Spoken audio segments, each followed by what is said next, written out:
오늘 오후 예배 말씀의 제목은 복음은 무엇인가? 복음은 무엇인가? 복음이 무엇입니까? 아시는 분 계신가요? 아무래도 오늘 처음 시작하는 로마서이다 보니까 이 로마서에 대한 개론을 넣어야 돼요.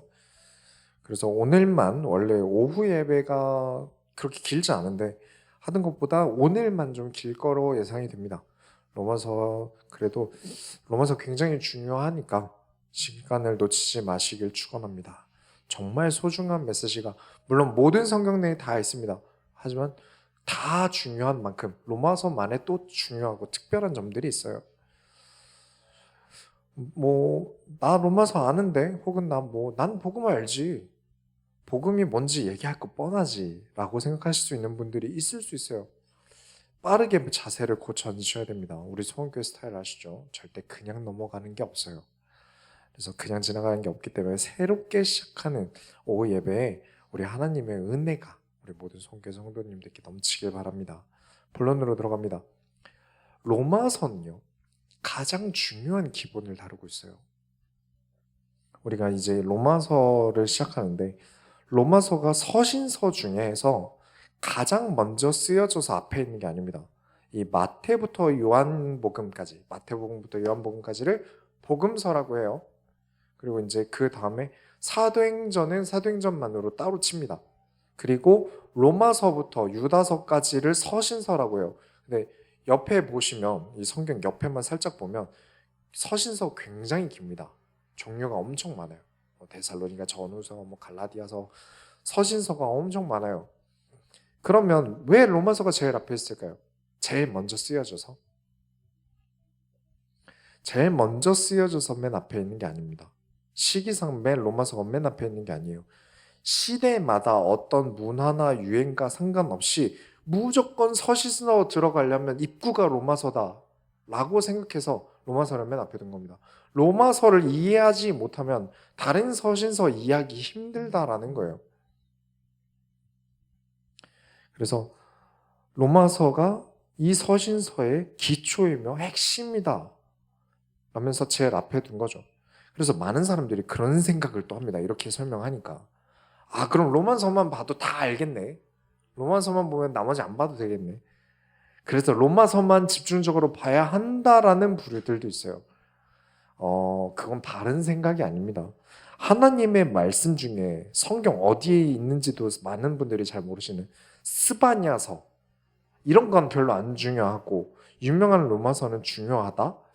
글쎄요, 하나님의 말씀에 무게를 달 자격이 과연 피조물인 인간에게 있을까요? 그럼에도 불구하고 감히 피조물인 인간 따위가 왜 그렇게 로마서를 맨 앞에 두려고 했을까요? 우리가 신앙생활의 기본기를 다룬 성경이기 때문에 그렇습니다. 각자의 역할이 있는데 이게 신앙의 근본의 기본이다. 이거 안 되고 다른 걸 배우기 힘들다라는 거예요.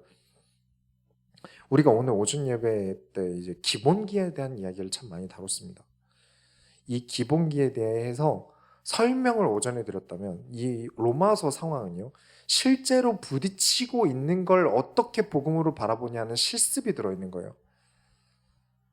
로마서는 어디에 썼을까요? 로마에서 썼을까요? 로마서라고 써있으니까 로마서에서 써있겠지 생각하시면 안 돼요. 서신서라는 건 편지를 보냈다는 겁니다.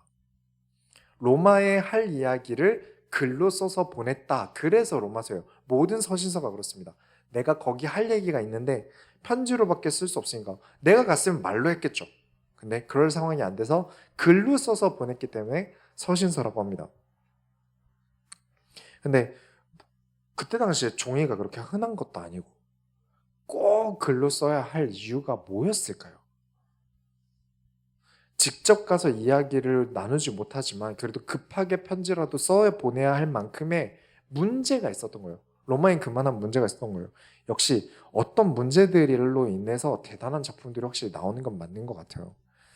어떤 문제가 있었냐면 처음에 로마의 초대교회가 어떻게 세워졌는지는 몰라요. 아무도 모르는데 그만큼 초대교회 성도와 사도들이 여러 나라를 다니면서 복음운동을 했기 때문에 모든 길은 로마로 통한다 했죠. 그 길을 안 거쳤을 리가 없죠. 그래서 로마를 지나간 모든 그리스도의 종들이 교회를 세우는데 마음을 다했을 거라고 생각을 합니다. 그렇게 로마의 교회가 세워지고 교회가 운영이 되었는데 그러던 중에 로마에 사건이 하나 터져요. 무슨 사건이 터지냐면 유대인 중에 초대교회랑 관련 없는 유대인 중에 한 명이 내가 메시아다, 내가 그리스도라 하면서 막 로마에서 사이비 짓을 하고 다닌 거예요. 로마에서 계속 야 내가 메시아야, 내가 이스라엘을 해방시킬 메시아야. 옛날이나 지금이나 자기 자신에 대한 나르시시즘이 미친 듯이 높은 사람들이 있어요. 내가 그리스도급이라고 생각하는 사람들이 이상하게 있어요. 전 이해가 안 가지만 이 사람들은 기독교를 안 믿었어도 그랬을 겁니다. 뭐가 됐든 나 자신을 되게 높게 쳐줬을 거예요. 근거 없어요. 아는 것도 별로 없어요. 그냥 자기가 제일 잘났다고 믿어요. 납득은 안 가요. 도무지 이해가 안 가지만 그런 사람들이 있더라고요. 그래서 그때의 로마의 황제 이름이 글라우디오라는 황제였는데 이 유대인들 데리고 있으려니까 힘들고 피곤하다. 그러면서 이 한 명 때문에 유대인들을 로마에서 다 추방시킵니다. 야 니네들 다 나가, 피곤해. 그래서 유대인들이 다 추방을 당했어요. 한 명 때문에 유대인 혐오가 그때 일어난 거죠. 그래서 로마에는 유대인에 대한 유대 문화에 대한 배운 적이 없는 성도들로 초대교회가 유지가 된 거예요. 로마에 있는 교회는 유대인이 없는 거예요. 유대에 대한 이해가 없어요. 예수님은 유대인이죠. 그러다 보니까 유대인에 대한 개념이 없어요. 예수님에 대해서 배운다고 있긴 했는데 잘 몰라요. 이런 모습이 어떻게 되냐면 이탈리아에서 피자를 만들었다고 보고 있죠, 다들. 근데 이제 그 피자가 이탈리아 가본 적도 없는 한국에 들어와서 어떤 피자가 만들어졌는지 잘 아시죠? 커피도 그렇죠. 에스프레소가 이탈리아를 벗어나니까 라떼로 먹고 아메리카노로 먹고 그렇게 되지 않습니까? 그래서 로마의 교회는 이스라엘 출신이 하나도 없는 교회가 된 거예요. 시간이 갈수록 완전 다른 교회가 되는 거죠. 다른 사람들이 일반 유대인들이 생각하고 있던 유대인 크리스찬들이 생각하고 있던 초대교회랑 완전 다른 초대교회가 되고 있는 거예요. 다른 교회. 로마 교회는 완전 결이 다른 교회가 되는 거예요. 그러다가 한 5, 6년 정도 시간이 흐른 다음에 유대인들이 다시 로마로 갈 수 있도록 허가가 떨어졌어요. 그래서 유대인들이 로마로 복귀를 했는데 난리가 난 겁니다. 유대인 출신 크리스천들이 야 이게 교회냐, 우리가 아무리 그리스도를 믿어도 그렇지 어느 정도 유대교적인 모습은 있어야 될 거 아니야. 이러면서 유대교 출신 그리스도인들과 그런 거 모르는 로마 출신 그리스도인들이 싸움이 일어난 거예요. 한쪽에서는 야 로마에서 이렇게 해온 것도 하나님 없는데 이대로 가야지. 한쪽에서는 야 그래도 니들이 전통이 있고 족보가 있어야지. 이러면서 이제 싸움이 시작된 거죠. 이에 대해서 로마에 이제 바울이 글을 쓰면서 너희 둘 다 유대인 크리스찬이든 로마인 크리스찬이든 기본도 모르면서 아무것도 모르는데 이래야 한다 저래야 한다 말하는 다 잘못된 거다. 기본도 잊어버리고 그 외에 아는 것만 많아서 이래야 된다 저래야 된다 말하는 유대인 크리스찬도 잘못된 거고, 로마가 그런 곳이니까 그렇게 변해야 된다라고 말하는 너네 로마인 크리스찬도 잘못된 거다 하면서 로마서를 가지고 기본을 다시 세우려고 하는 거예요. 그 기본이 뭐냐? 복음이다. 너희는 두 그룹 다 복음 모른다. 복음도 모르고 자꾸 뭐 하려고 하니까 싸움이 일어나는 거다. 복음으로 보면 뭘 어떻게 해야 할지 다 보이는데 너희는 왜 복음부터 보지 않느냐? 그래서 복음은 전부이며 모든 것이다. 이 복음의 눈으로 다른 서신서를 안 보면 틀리게 볼 가능성이 얼마나 높은지. 그렇죠? 지금 2000년대를 더 넘게 산 우리가 한 번도 가본 적 없는 나라에서 보낸 서신서를 보면서 얼마나 이해할 수 있겠습니까? 그래서 우리가 문화로 봐도 이해를 못하고요. 시기로 봐도 이해를 못합니다. 오로지 서신서는 복음의 눈으로 봐야 돼요. 그 수밖에 없습니다. 그래서 로마서를 제일 앞에 둔 겁니다. 그래서 로마서 예배를 놓치시는 건 굉장히 아까울 겁니다. 그리고 다음 주부터 이 오후 예배 설교 영상은 안 올라갑니다. 광고 때 말씀을 드렸죠. 그래서 가치를 아시고 함께 예배를 드리셨으면 좋겠습니다. 자, 두 번째로 복음과 순종. 1장 1절에 예수 그리스도의 종 바울은 사도로 부르심을 받아 하나님의 복음을 위하여 택정함을 입었으니, 하나님의 복음을 위하여 택정함을 입었으니. 좋아요. 그러면 복음이 뭡니까? 1장 2절에 이 복음은 하나님이 선지자들을 통하여 그의 아들에 관하여 성경에 미리 약속하신 것이라. 하나님께서 하시는 약속을 뭐라고 합니까? 언약이라고 합니다. 내가 하나님께 소원한 거, 내가 하나님과 약속한 게 언약이 아니에요. 오전 예배에서도 말씀드렸지만 인간의 선행은 아주 불안정합니다. 인간의 약속도 아주 불안정해요. 그러나 하나님의 선하심은 완전합니다. 하나님의 언약은 완전해요. 그런데 무엇을 약속하셨느냐? 하나님의 아들에 관하여 약속하셨다. 이게 복음이다. 결국 복음은 뭐라는 말입니까? 예수 그리스도라는 거예요. 하나님의 아들이신 메시아가 올 것인데 그게 누구냐? 예수다. 이게 복음입니다. 복음은 우리나라식으로 말하면 복된 소식, 헬라어식으로 말하면 유앙겔리온이라 그래서 좋은 소식. 우리에게 그리스도보다 더 좋은 이야기가 없다라는 의미예요. 우리에게 듣고 싶은 이야기, 좋은 이야기, 들으면 힐링되는 이야기 많겠지만 그 무엇보다도 예수 그리스도보다 우리에게 더 좋은 이야기는 없다. 구약에 오신다고 하신 메시아는 1장 3절부터 4절에 그의 아들에 관하여 말하면 육신으로는 다윗의 혈통으로 나셨고 성결의 영으로는 죽은 자들 가운데서 부활하사 능력으로 하나님의 아들로 선포되셨으니 곧 우리 주 예수 그리스도시니라. 예수 그리스도가 복음이다. 그리스도로 오신 예수님, 예수님이 그리스도라는 것이 바로 복음이다. 우리 개신교에서 믿음을 평가하는 것이 무엇입니까? 이 기준을 모르는 사람들이 생각보다 많아요. 헌금을 많이 내면 믿음이 좋은 사람인 줄 아는 사람도 있고요. 말을 기가 막히게 하면 믿음이 좋을 거라고도 생각을 하고요.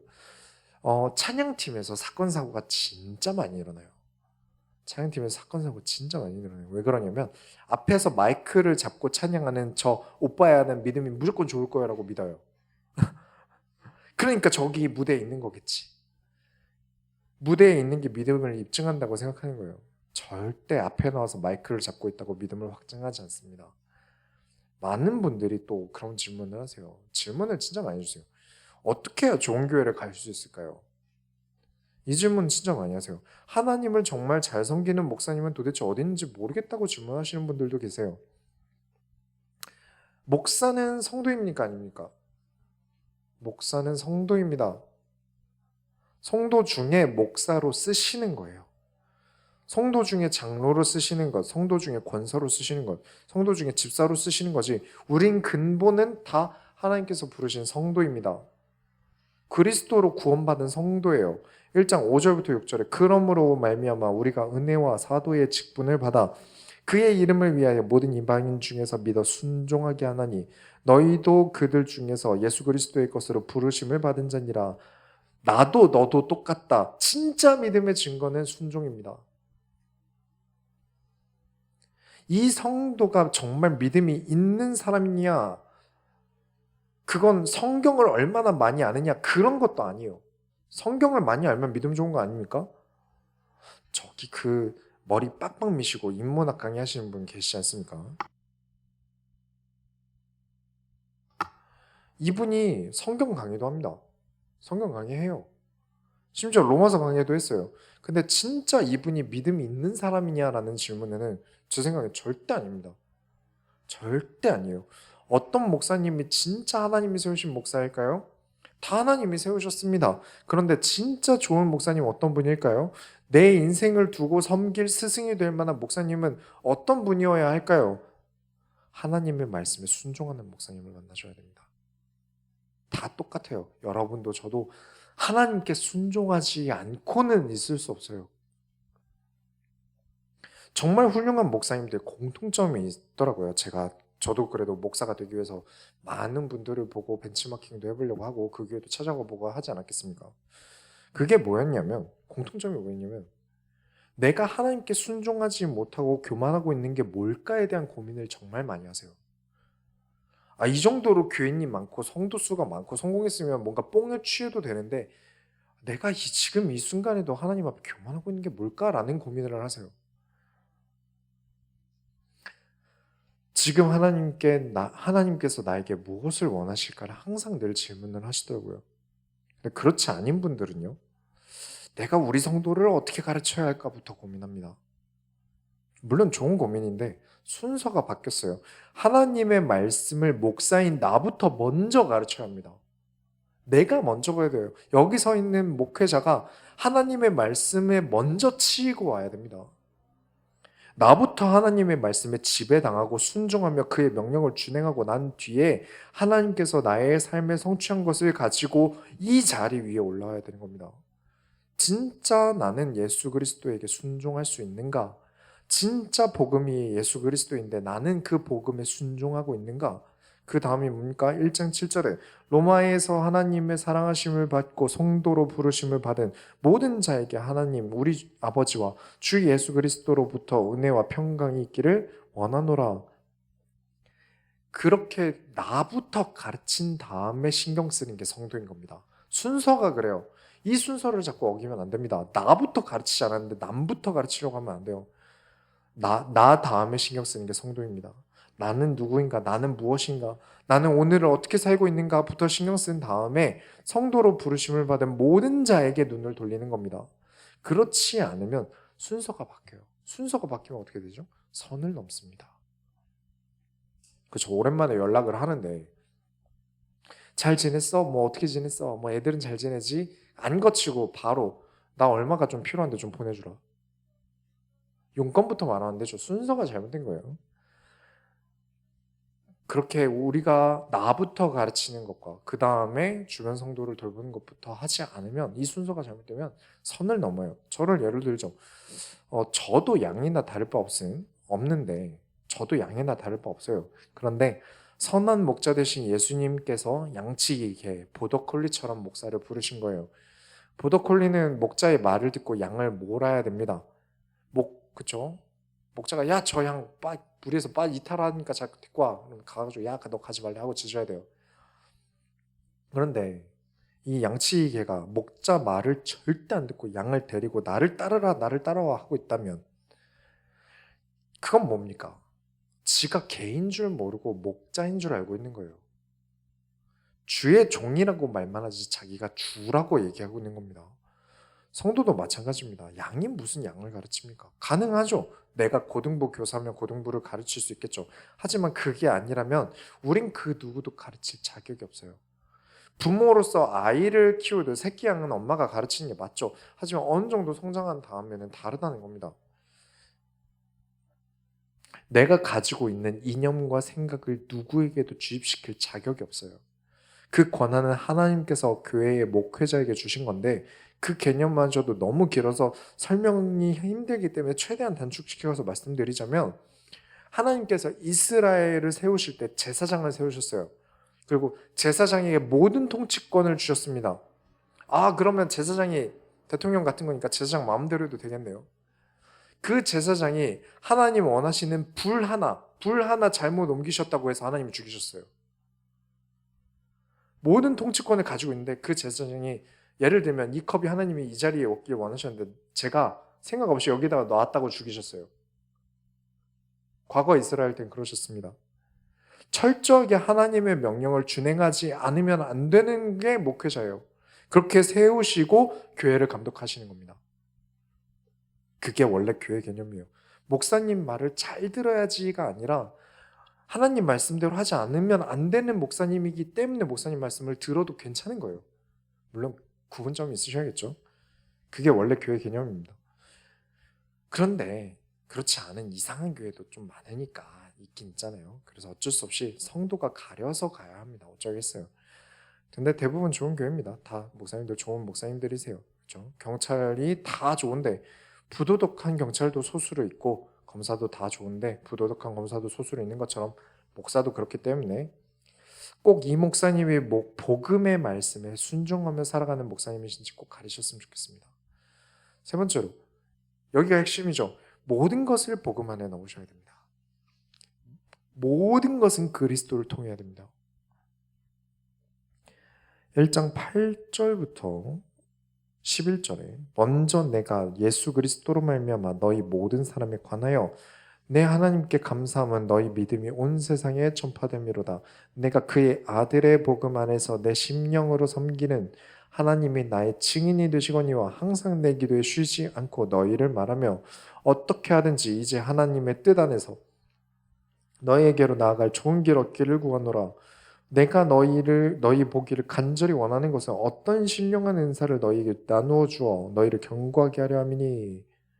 바울이 로마를 가고 싶은데 할 일들이 많아 못 가고 있다고 말하는 겁니다. 그래서 보면 뭘 할 건가 보니까 신령한 은사를 주겠다고 해요. 그게 뭘까요?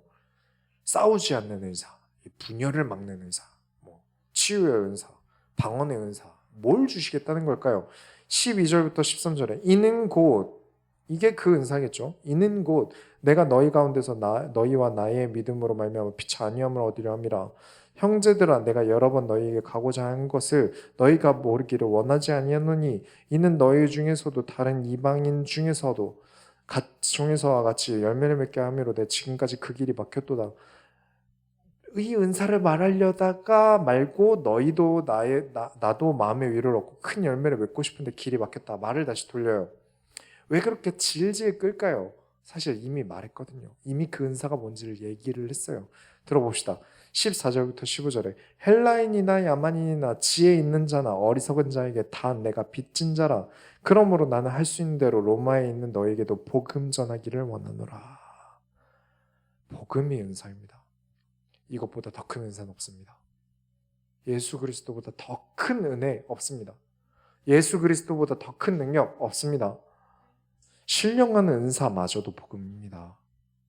자꾸 장풍 쏘는데 신경 쓰시면 안 돼요. 유튜브에 많이 나오는데. 아까 로마서에 잠깐 설명을 드릴 때 무슨 문제 때문에 편지를 보냈다고 했죠? 유대교 출신과 로마 출신의 두 그룹의 분쟁 때문에 보낸 겁니다. 이 분쟁을 끝낼 답안 역시도 복음입니다. 1장 16절에 내가 복음을 부끄러워하지 아니하노니 이 복음은 모든 믿는 자에게 구원을 주시는 하나님의 능력이 됨이라. 먼저는 유대인에게요 그리고 헬라인에게로다. 유대인이라도 복음 믿어라. 헬라인이라도 복음 믿어라. 무슨 말이죠? 지금 둘 다 복음을 안 믿어서 생긴 문제라는 거예요. 그러면 목숨 걸고 믿고 교회를 다니고 있는데 그럼 복음 안 믿었을까요? 진짜 구원을 주신 하나님의 능력인 이 복음을 너희가 모르니, 제대로 모르니 분쟁을 한 거다. 17절에 복음에는 하나님의 의가 나타나서 믿음으로 믿음에 이르게 하나니 기록된 바 오직 의는 믿음으로 말미암아 살리라 함과 같으니라. 구원과 복음으로 살아가면 원리가 같습니다. 다를 게 없어요. 자꾸 다른 걸 찾아요. 크리스천이 되는 방법, 내가 천국에 가는 구원을 얻는 방법도 복음이고 크리스천이 살아가는 생활 양식도 복음입니다. 방법도 복음이에요. 지옥이라는 문제를 복음에 넣으면 구원이라는 답안이 나옵니다. 예수 그리스도 안에 들어가면 새로운 피조물이다. 믿음으로 살아가는 방법도 똑같습니다. 내게 지금 찾아온 문제들을 예수 그리스도 안에 넣으면 그 문제에 대한 답이 나온다는 거예요. 자꾸 문제를 유대교 전통에 넣으니까 오답이 나오고 자꾸 문제를 로마 문화에 넣으니까 오답이 나오죠. 바울은 그걸 본 겁니다. 여러분이 가지고 있는 많은 알고 있는 것들, 가지고 있던 그 많은 것들 안에 내 문제를 넣으면 오답밖에 안 나와요. 내가 생각하고 있는 모든 고민들, 생각들 다 그리스도 안에 넣어서 답을 내야 됩니다. 그게 복음이에요. 그게 신앙생활이고요. 여러분 평생의 공식이 되셔야 됩니다. 무조건 복음부터 집어넣는다. 무조건 복음 안에 집어넣는다. 18절부터 보시면 이 복음 안에 내 문제를 넣지 않으면 얼마나 큰 문제들을 일으키는지 설명합니다. 이거 다 읽기는 힘든데 집에 가서 읽어보라고 하시면 또 안 읽을 가능성이 높겠죠. 그래도 읽어보세요. 복음 안에 나를 넣지 않으면 나의 문제들을, 내 가족을, 내 형제를, 내 교회를 복음 안에 넣지 않으면 이렇게 되는구나 라는 게 보여요. 요점만 간략하게 말하자면 18절부터 19절에 하나님의 진노가 불의로 진리를 막는 사람들의 모든 경건하지 않음과 불의에 대하여 하늘로부터 나타나니 이는 하나님을 알만한 것이 그들 속에 보임이라. 하나님께서 이를 그들에게 보이셨느니라. 하나님께서 진노하신 이유가 무엇이냐? 하나님은 이미 알만하게 다 알려주시고 보여주고 설명하셨다. 무엇을? 하나님이 살아계심을, 복음을. 20절에 창세로부터 그의 보이지 아니하는 것들 곧 그의 영원하신 능력과 신성이 그가 만드신 만물에 분명히 보여 알려졌나니 그러므로 그들이 핑계하지 못할지니라. 성경이 아니더라도 세상에 만드신 창조물만 봐도 하나님이 살아계신다. 복음을 들어야 한다라고 깨달을 만한 것들을 이미 주셨다. 그런데 21절에 하나님을 알되 하나님을 영화롭기도 아니하며 감사하지도 아니하고 오히려 그 생각이 허망하여지며 미련한 마음이 어두워졌나니. 하나님은 알아요. 또는 교회도 다녀요. 그런데 하나님을 영화롭게 아니합니다. 감사하지도 않아요. 자, 여러분, 우리 소원교회가 아주 비극적인 부정적인 교회라서 죄인으로서의 감각을 가지라는 게 아닙니다. 이 죄인이란 말 쓰는 거 되게 싫어하는 교회들 많거든요. 나는 해방받은 구원받은 하나님이 아닌데 왜 자꾸 죄인으로서의 감각을 가지라고 하느냐. 내가 죄인이었다는 감각을 잊지 말아야 하는 이유는 오히려 더 감성적인 영역 때문에 더 강조하고 있습니다. 뭐냐면 감사함 때문이에요. 이런 나를 구원하셨다. 이런 부족한 자를 하나님께서 불러주셨다. 나의 부족함에 대한 감각이 없으면 감사함의 고백은 나올 수가 없습니다. 죄에 대한 감각은 포기하고 뭐만 하면 하나님이 다 해주실 거야. 나는 자유야. 그리스도께서 자유를 주셨어. 나는 이제 죄인이 아니야. 그러니 자꾸 죄 얘기하는 건 안 좋은 거야 라고 생각한다면 그런 사람들은요, 나는 감사 안 할 거야. 와 같은 말이에요. 감사 안 해도 괜찮아. 그럼 도대체 어디서 감사를 찾을까요? 이 크리스찬들은 내 통장에 하나님이 돈 주시는 거랑 맛있는 거 주시는 거에 감사할 거야. 그렇게밖에 안 돼요. 눈에 보이는 것들에 대한 감사밖에 남지 않아요. 물론 이것도 감사할 내용입니다만, 근데 1년 중에 과연 며칠이나 감사할 수 있을까요? 내 눈에 보이는 어떤 화려하게 드러나는 나를 풍족하게 채워주는 뭔가 때문에 감사하다면 1년에 나는 몇 번이나 감사할 수 있을까요? 그리고 그 감사는 아주 부족한 감사입니다. 진짜 온전한 감사함은요, 내가 그리스도 안에 있음으로 감사한 거예요. 나를 그리스도 안에 넣었기 때문에 감사한 거예요. 내가 그리스도를 만났음에 감사한 거예요. 내가 돈이 없어도 내가 사는 게 구질구질하다고 느껴져도 그런 순간에 나를 그리스도의 복음 안에 담그면 감사하게 됩니다. 나의 연약함과 죄스러움을, 나의 부족함을 그리스도 안에 넣으면 감사한 겁니다. 나의 부족함과 죄인이라는 감각으로 인해서 나는 1년 내내 감사할 수 있는 거예요. 오늘도 감사할 수 있고 내일도 감사할 수 있는 거예요. 있어도 감사할 수 있고 없어도 감사할 수 있는 겁니다. 이게 복음의 비밀이에요. 이걸 모르니까 난 죄인 아닌데? 죄라는 거 너무 가르쳐서 가스라이팅 하는 거야. 아니요. 진짜 그리스도 몰라서 그렇습니다. 결론을 내리겠습니다. 복음이 없다. 하나님을 안다고 하나 복음 안에 나를 넣지 못한다.